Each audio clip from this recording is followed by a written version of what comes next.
Welcome back to the Michael Lofton Show. Wow, today is a sad day. As Pope Francis just gave a homily opening the Synod of Bishops, attempting to calm the storm and calm people's fears about the Synod on synodality. As that is taking place, and we'll take a look at the homily in just a moment. Meanwhile, others are fanning the flames, unfortunately. I want to share my screen and show you something that is taking place right before our very eyes, this very moment. Here we can see EWTN, which is covering the Synod, pins a comment calling Pope Francis's pontificate a pontificate of hell. And we see the USCCB also promoting an article, Cindy Wooden at the USCCB, promoting an article from a conference that Cardinal Burke is at called the Synod Babel, where Cardinal Burke is saying things that are factually not true. I'm going to cover this specifically in a video in about an hour, but I want to give you a heads up because he's explicitly saying that the Synod is attempting to change the constitution of the church. Now, Pope Francis has already told Cardinal Burke in his dubia explicitly that is not true, and he's already corrected Cardinal Burke on this. And yet Cardinal Burke is still presenting this misinformation, and now it's being promoted at the USCCB. So while Pope Francis is attempting to calm the storms and the anxieties and fears of people, we see, on the other hand, others who are fanning the flames. And unfortunately, people are leaving the church because of stuff like this. Whereas our shepherd, Pope Francis, is trying to help people and to reassure them, others are instead bearing false witness and stirring the pot. Take a look at this comment here where Taylor Marshall also just recently was promoting fake news about the Catholic Church. And there's this tragic comment by a person here. We need to pray for them. They say, "I will be leaving the church. Not sure where I will go. Maybe Eastern Orthodoxy." And as you know, the Eastern Orthodox have been celebrating this online and been saying that Pope Francis has approved gay blessings or blessings for gay unions. And I did a show yesterday refuting that, but that is still the narrative in Catholic circles and elsewhere.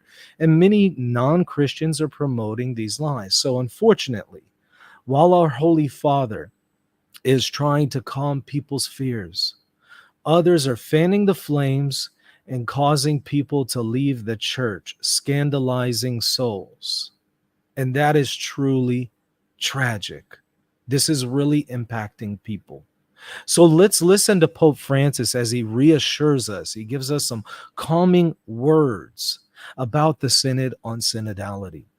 This is again his opening homily, opening the Synod. And it begins here. Well, there's an article that describes it. Let me just read to you the article, and it will give you some really good snippets from it. Pope Francis opened the Synod on synodality 3 weeks, the 3-week assembly on Wednesday, with a call to remember that the church exists to bring Jesus to the world and should face today's challenges with a gaze fixed on God rather than political calculations or ideological battles. And both sides need to hear this. Both sides need to hear that, because both sides are pushing for ideologies, unfortunately, that sometimes miss the full message of Jesus Christ. And the Pope says, no, we need to keep our eyes on Jesus and bringing Jesus to the world and the full message of Jesus, not political calculations and not ideological battles. We need to bring them Jesus Christ. Speaking in St. Peter's Square for the Synod's opening Mass on October 4th, Pope Francis underlined that the primary task of the Synod is to refocus our gaze on God, to be a church that looks mercifully at humanity. We do not want to make ourselves attractive in the eyes of the world, but to reach out to it with the consolation of the gospel, to bear witness to God's infinite love in a better way. And everyone, he said. The Pope presided over Mass on the feast of St. Francis of Assisi, celebrated by nearly 500 priests, bishops, cardinals, including 20 of the Catholic Church's newest cardinals. Recalling the Lord's words to St. Francis, "Go rebuild my church," Pope Francis said that the Synod serves as a reminder that our Mother, the Church, is always in need of purification, of being repaired, for we are a people made up of forgiven sinners. And we need not forget that. We are sinners, but we have forgiveness in Christ Jesus. Always in need of returning to the source that is Jesus and putting ourselves back on the paths of the Spirit to reach everyone with his gospel. Pope Francis highlighted a question raised by Pope Benedict XVI at the 2012 Synod of Bishops as the fundamental question facing the Synod. The question for us is this: God has spoken. He has truly broken the great silence. He has shown himself. But how can we communicate this reality to the people of today so that it becomes salvation? In other words, Pope Francis, he talks about how revelation is immutable, it's unchanging, and God in revelation reveals who he is. It's very thorough, very traditional. But now the question is, we have to figure out a way to take that revelation and communicate it to the world. And that is what every generation has to do in proclaiming the gospel to people. What is the most effective way that we can communicate God's word with the world? And that's the task of the church. Pope Francis repeated that the Synod is not a political gathering or a polarized parliament, but a place of grace and communion. Dear brothers, cardinals, brother bishops, sisters, and brothers, we are at the opening of the General Assembly of the Synod. Here we do not need a purely natural vision made up of human strategies, political calculations, or ideological battles. We are not here to carry out a parliamentary meeting or a plan of reformation. No, we are here to walk together with the gaze of Jesus, who blesses the Father and welcomes those who are weary and oppressed, he said. The 9 a.m. Mass began under bright sunshine and a soft breeze with a procession through St. Peter's Squares of the delegates in the 16th Ordinary Synod of Bishops, which for the first time includes laymen and women as full voting members. The Synod delegates will meet in the Vatican Paul VI Hall to advise the Pope on the theme for a synodal church, communion, participation, and mission. The 3-week assembly is the first of the 2-part synod on synodality that will conclude in 2024. The Vatican choir led the crowd in the Solemn Laudes Regiae hymn, singing "Christ conquers, Christ reigns, Christ commands" in Latin with the litany of the saints. Let's listen to it because they actually have a brief clip of it where we can hear it together. Let me enable audio so that we can listen.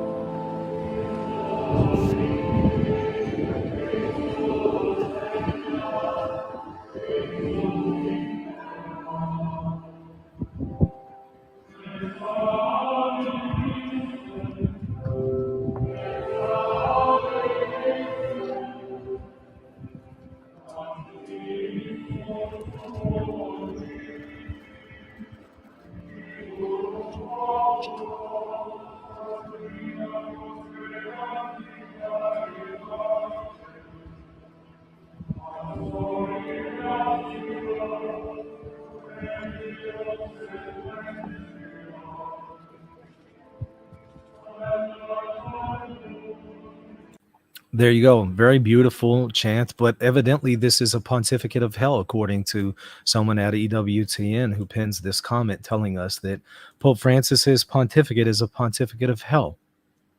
Not sure what's going on there. Maybe EWTN management needs to look into that.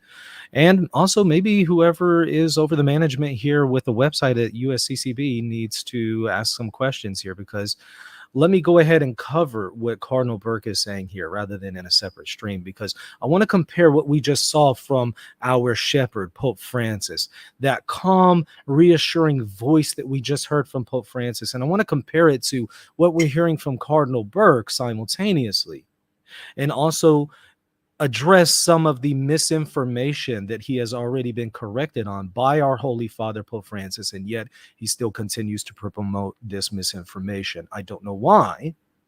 I leave that between him and God, but Pope Francis has corrected him on this. Let's read through it together.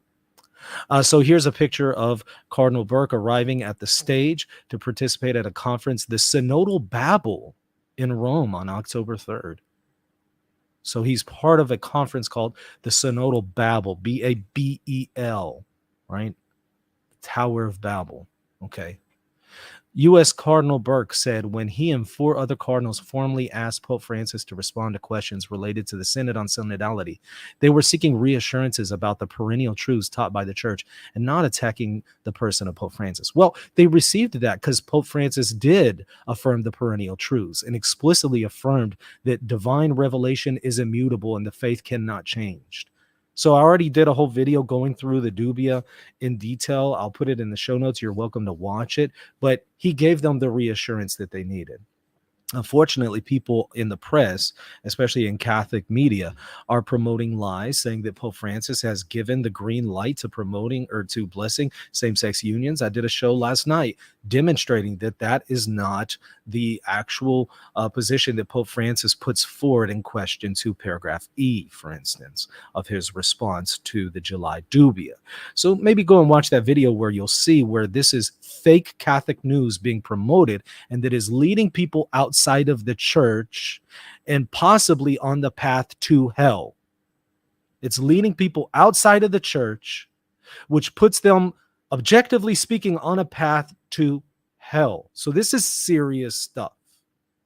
Well, it continues. The 5 dubia deal exclusively with the perennial doctrine and discipline of the church, not the agenda of the Pope, and certainly not the agenda of the 5 of us cardinals, Burke said at the October 3rd conference in Rome about perceived problems with the Synod, which was to begin next morning. They have nothing to do with the person of the Holy Father, and in fact, by their nature, they are an expression of the veneration owed to the Petrine office and the successor of St. Peter, the cardinal said. To which I would ask, okay, if that's true, well, Your Eminence, do you accept the papal magisterium of Pope Francis?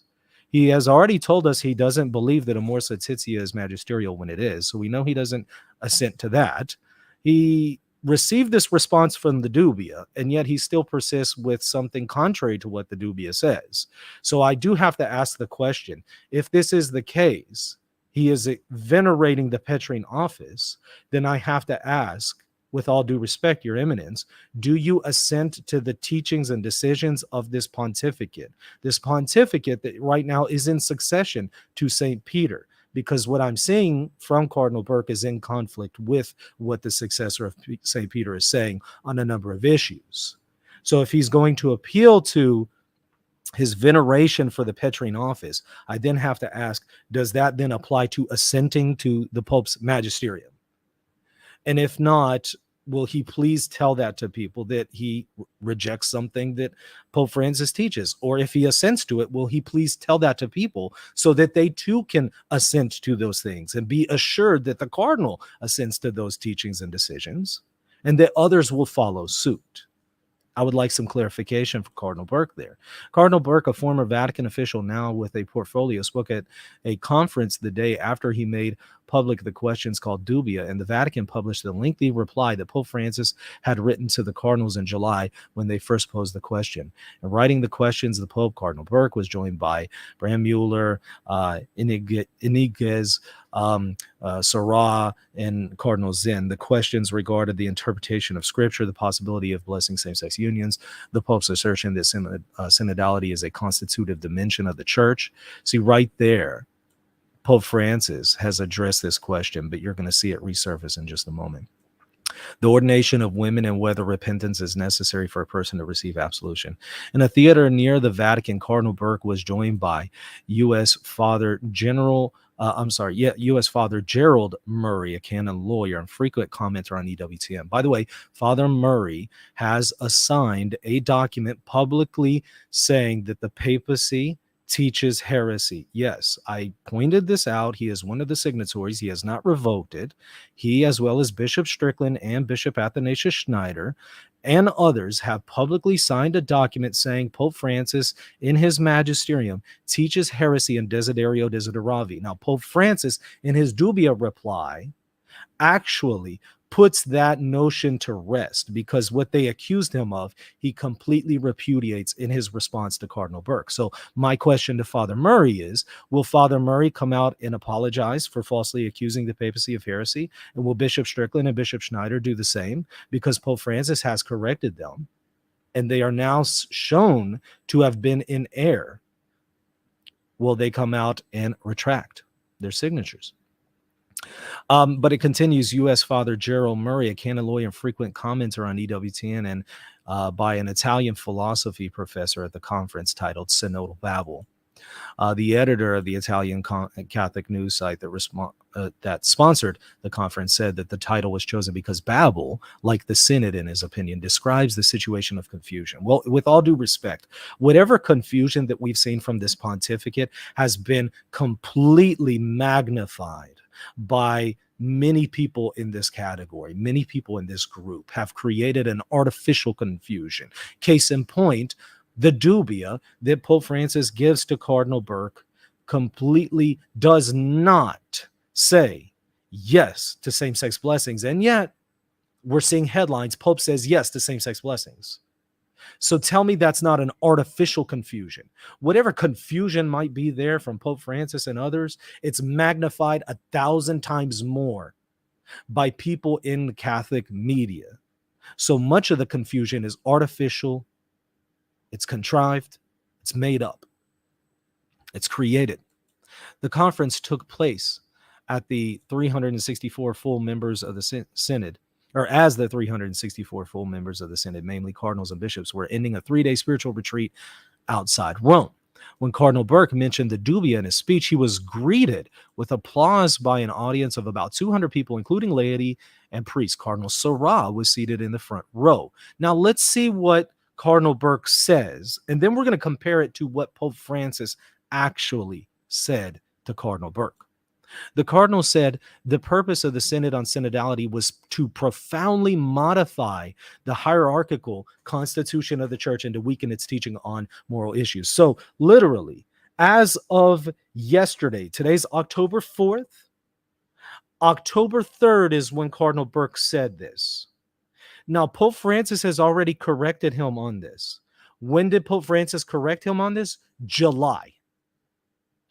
So months later, Cardinal Burke is saying something about the Synod that Pope Francis has completely repudiated and corrected him on. So I have to ask the question, Your Eminence, do you accept the authority of this pontificate? If so, do you accept the authority of what Pope Francis has told you about the constitution of the church and the hierarchy of the church? And then if the answer to that is yes, then why are you saying this? Because it contradicts what Pope Francis told you personally in your July response to your July dubia.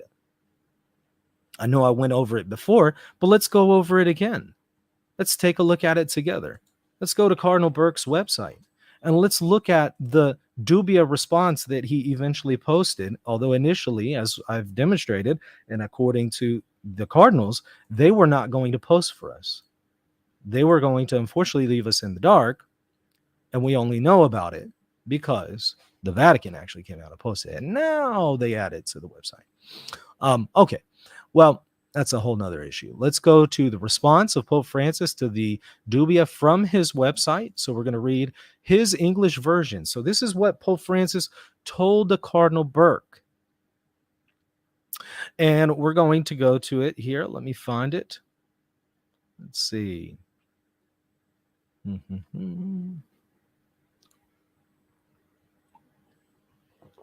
think it's question 3 here. There we go. A, question 3. Pope Francis tells Cardinal Burke, as you well recognize that the supreme and full authority of the church is exercised either by the Pope in virtue of his office or by the College of Bishops together with its head, the Roman Pontiff, the Second Vatican Council. So he right there affirms the traditional teaching that the constitution of the church is through the magisterium, and it's a twofold. It is the papacy and the College of Bishops. Right there, he completely repudiates this misinformation that somehow the Synod is changing the constitution of the church, because Burke explicitly asks him about that. Are you saying that the Synod is now part of the constitution of the church and its governance? Pope Francis responds and says, no, As you well recognize, the supreme and full authority of the church is exercised either by the Pope or the College of Bishops, not the Synod on Synodality or any other Synod of Bishops. So he completely repudiates that view. And we're going to read the rest of it here again in a moment. But that just shows you right there what he just told everyone and what someone at the USCCB chose to publish here is something contrary to what the Holy Father himself has told Cardinal Burke and told now the world, since everyone has read the Dubia. He says the Cardinal said the purpose of the Synod on Synodality was to profoundly modify the hierarchical constitution of the church and to weaken its teaching on moral issues. Wow. And yet Pope Francis tells him otherwise. So my question is, Your Eminence, do you accept what the Holy Father has told you? If not, please tell us why. And if so, then why did you just say this yesterday?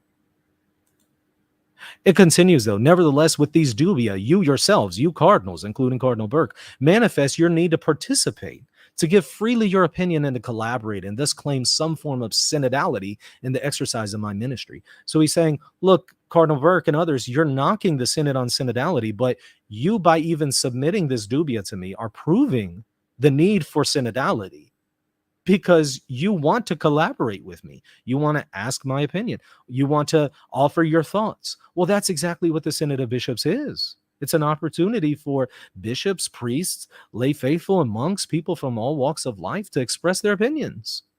That's exactly what the Cardinal is doing. Is the Cardinal trying to change the constitution of the church? No, of course not. And neither is Pope Francis. The church is a mystery of missionary communion, but this communion is not only effective or ethereal, but necessarily implies real participation that not only the hierarchy, but all the people of God in different ways and at different levels can make their voices heard and feel part of the church's journey. In this sense, we can indeed say that synodality as a style and dynamism is an essential dimension of the life of the church. Absolutely. That doesn't mean that the way the church is governed and constituted changes. No. But it's an opportunity for people to express their voice.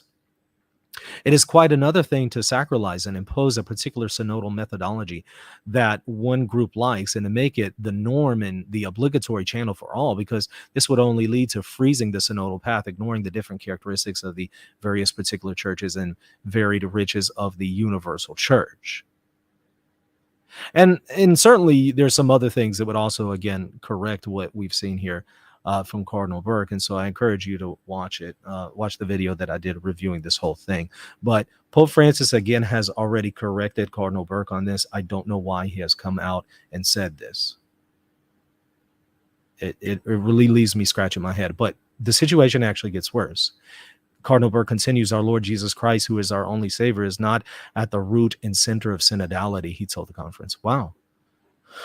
So completely opposing the direction that the Holy Father is taking the church, completely opposing it and saying that Jesus is not behind this synod.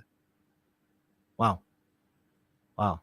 And he's in a position to judge and determine that over and against the successor of St. Peter.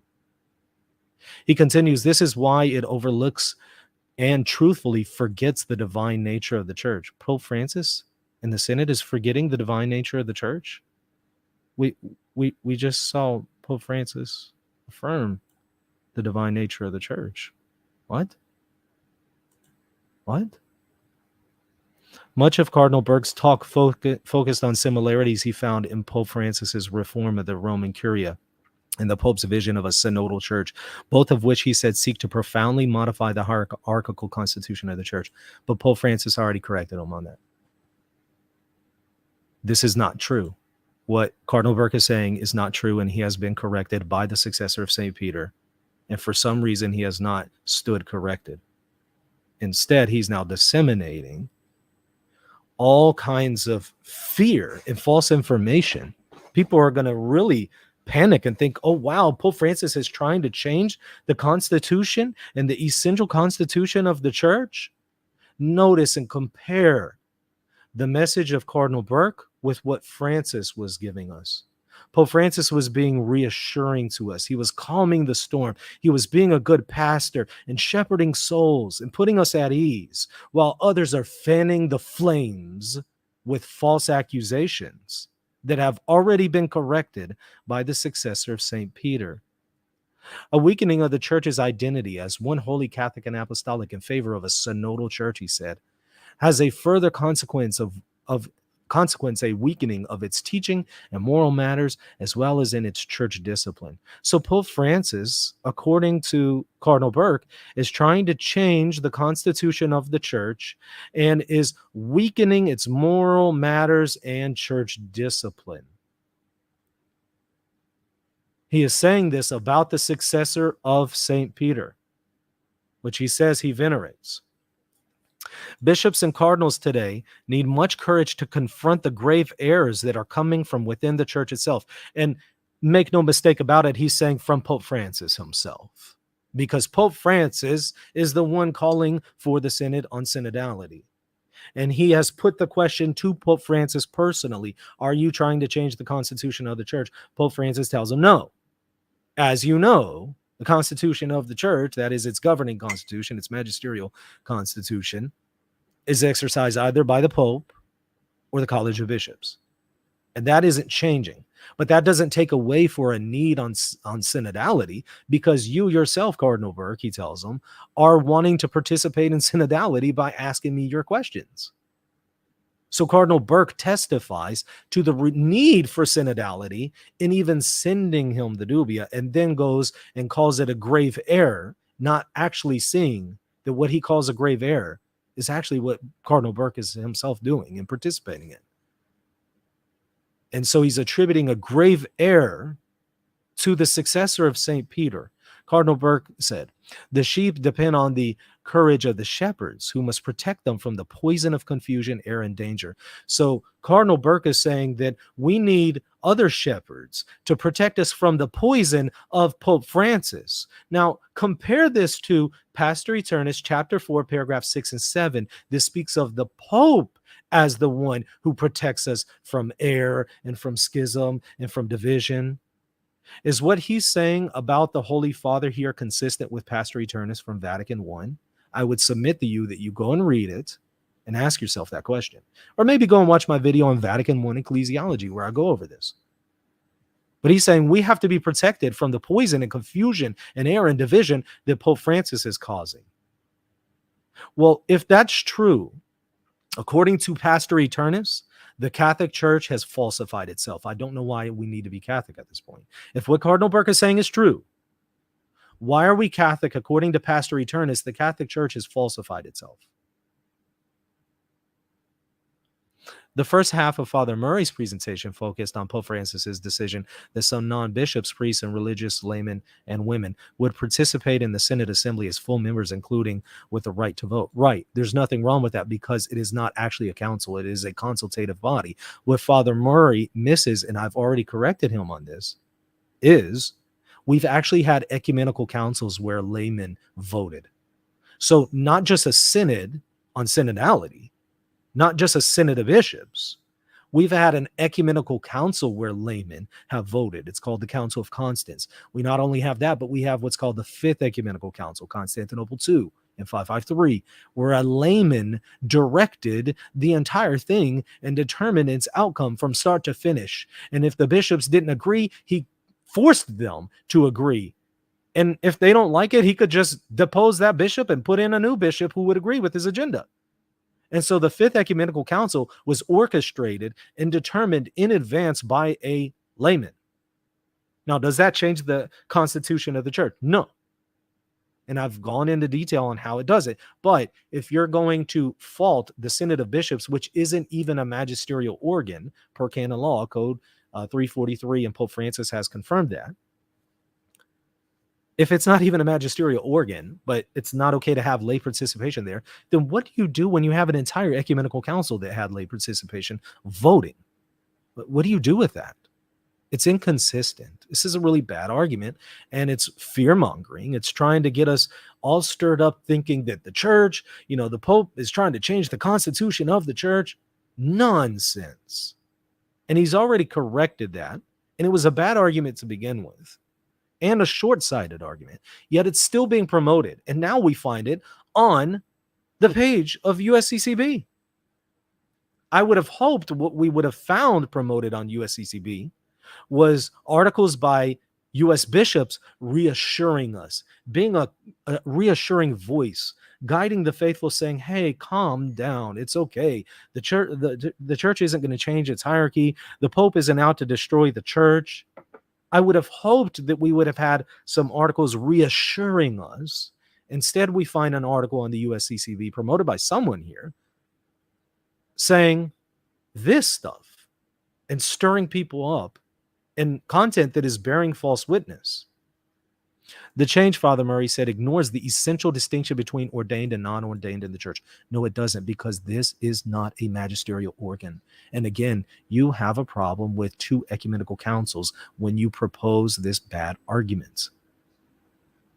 Christ's establishment of a hierarchical church means that certain rules pertain to the shepherds and do not pertain to the sheep. Yeah, Pope Francis actually said that right here in question 4. Pope Francis actually said that to Cardinal Burke in his response in July. He completely makes that distinction. Of course he does. He's already said that. So this is a bad argument. When non-bishop members with voting rights are introduced into an assembly of bishops with voting rights, the assembly ceases to be episcopal in nature. To which I would say, I don't think it should be called a synod of bishops when you have laymen there. I think it just should be called an advisory body, because that's all it is per canon law. So on the one hand, I want to be sympathetic and say, yeah, it doesn't make sense to call it a synod of bishops because it's neither a synod nor is it of entirely bishops. Let's call it something else. But on the other hand, it's not a magisterial organ, and it doesn't pertain to the actual constitution of the church, because the synod of bishops is something created by Paul VI. It has nothing to do with something created 2,000 years ago. The synod of bishops literally only goes back to Paul VI. This does not pertain to the constitution of the church. So to mix bishops with laymen in this non-magisterial body, there's nothing wrong with that. It's something that does not go back to Jesus. It goes back to Paul VI in the 60s.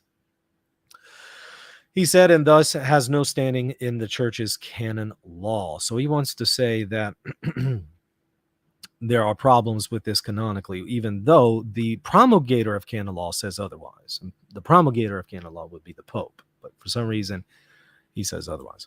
The second half of his speech focuses on the synod's assembly working document and what he describes as its hope for soft revolution in the church. As he drafted, he said the document aims to jettison church teaching that exclude people who embrace decadent Western sexual mores and radical feminist claims about the equality of women, even though that's all been repudiated by Pope Francis. And you can even see that being repudiated in Amoris Laetitia by Pope Francis.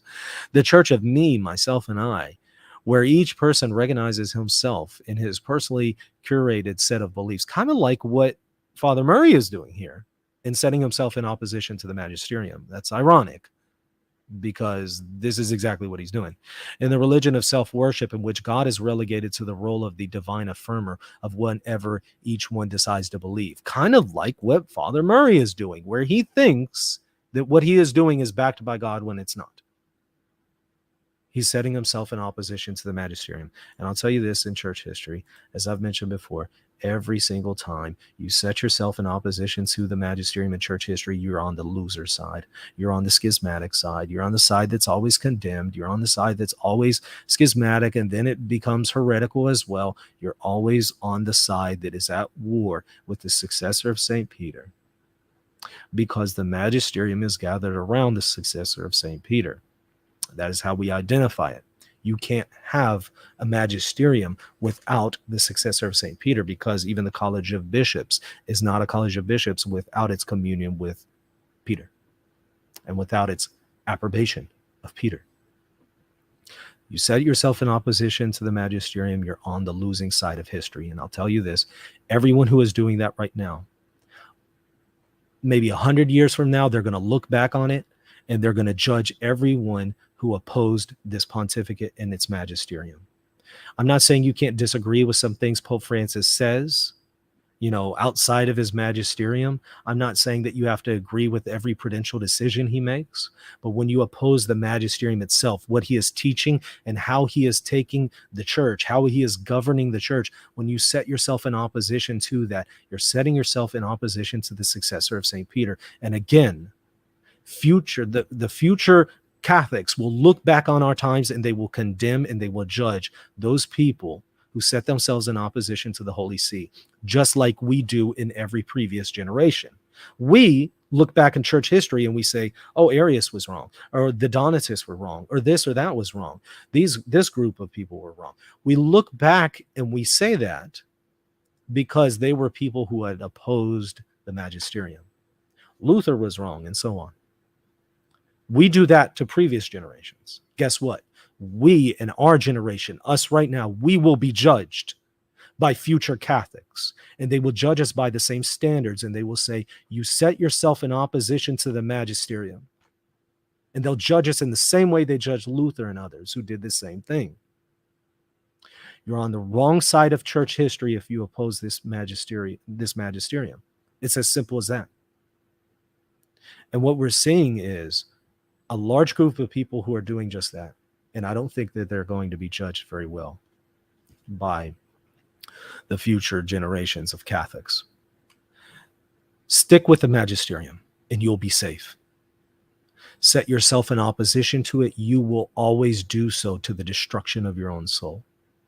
Listen to our shepherd who is giving us a reassuring and calming voice. Don't listen to the voices who are peddling fear and engaging in fear-mongering and peddling falsehoods and things that have already been corrected by the successor of St. Peter.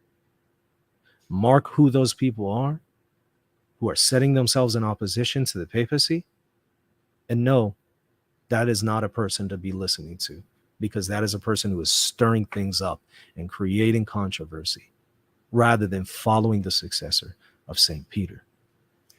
Well, I hope this was helpful and gives some kind of guidance, because so much mess is going on right now, so much chaos. And I imagine it's not going to let up. I imagine there's going to be more and more and more. So the sure guide is stick with the Pope, stick with the magisterium. Don't stick with voices who are peddling fear and falsehoods. If you do that, I think you'll be able to navigate through all of the difficulties that we're going to be experiencing in the next few weeks. All of the fake news that we're going to see from fake Catholic news media. All right. Again, hit that like button, hit the subscribe button if you want more people to see this video and they need to be reached with this message. If you think it needs to reach people, help me do that by hitting the subscribe button. When you do that, that helps the algorithm reach more people. So please subscribe, please comment, please like. If you want to support what I'm doing here with Reason and Theology, patreon.com/Reason and Theology is a great place to do it. You'll get access to extra content and you'll be supporting me. Or if you would rather use other platforms like PayPal and GoFundMe, I put a link to those in the show notes. Please consider supporting me, and also pray for the success of this ministry, because right now, as you can see, there's just a whole host of people speaking falsehoods and not being a reassuring and calming voice. And I'm doing my best to try to offer some kind of guidance. And if you find that helpful, please help me reach other people with that message. All right, we'll see you later. God bless. Hey, everybody, just wanted to tell you about my new free ebook, Church Chaos, Biblical Insights for Confused Catholics. If you are a confused Catholic and you're thinking about leaving the Catholic Church, or you're thinking about converting to the church, but you see that there's a crisis in the church and you're just unsure, this is the book for you. Again, it is free. Just simply go to reasonandtheology.com. You'll see a pop-up that comes up on your screen. Just simply click on it and you'll put in your email and it will provide you the free PDF ebook right then and there. Please check it out if you're confused about the situation in the Catholic Church today. reasonandtheology.com. If you're looking to buy or sell a home, office, or any kind of property anywhere in the world, you're going to want to call Real Estate for Life, and they're going to connect you with a Catholic agent. Now, that agent will donate a portion of their commission upon sale, and Real Estate for Life will donate 75% of that gift to a pro-life organization at no cost to you. Call Real Estate for Life at 1-877-LIFE-US1 or text them 248-431-1440. If you care about the pro-life cause, call them now. Are you confused about how Catholic teaching authority works? With encyclicals, papal bulls, councils, and many other things, it's easy to get confused on what is authoritative and what is not. Fortunately, at MaximusInstitute.com, I have prepared a course explaining the Magisterium from A to Z.